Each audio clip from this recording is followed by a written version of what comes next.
आप नौजवानों ने जिस तरह अपनी जान से ज्यादा अपने कारोबार को छोड़कर, अपने घर बार को छोड़कर इस मुजफ्फराबाद के लिए इफ्तिखार गिलानी साहब को चुना था, वो इफ्तिखार गिलानी अब आ गया है। वो आज लोगों से मिलते कर रहा है। मैंने आज से 1.5 साल कबल मैं इनके खिलाफ हर जगह पर बात करता रहा।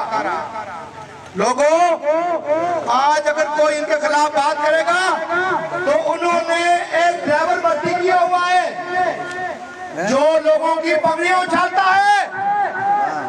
शर्म हो इन लोगों पर जो लोगों की पगड़ियां उछालते हैं। लोगों का अपना ज़मीर है, जिसको चाहे वोट दे, कोई पाबंद नहीं है इफ्तिखार गिलानी को वोट देने का, कोई पाबंद नहीं है।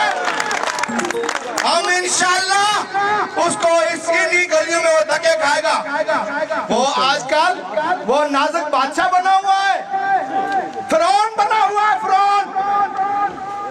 मुझे एक बात बताओ, आप लोगों ने किसी ने मास्क नहीं लगाया हुआ है?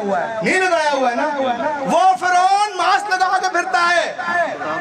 वो कहता है इन लोगों से कोरोना मुझे ना मुंतकिल हो जाए। और बाबा, तुम इलेक्शन में सियासत में आए हो, इन लोगों के साथ छातियां लगाओ। इन लोगों ने तुम्हारे साथ तुम्हारा अपना खून दिया हुआ है तुम लोगों को। तुम लोग आज मास्क लगा के साइड पे बैठ जाते हो, कहीं मुझे कोरोना न लग जाए। इस्लामाबाद के क्लबों में तुझे कोरोना नहीं होता, मुजफ्फराबाद के लोगों से मिलने पे कोरोना हो जाता है।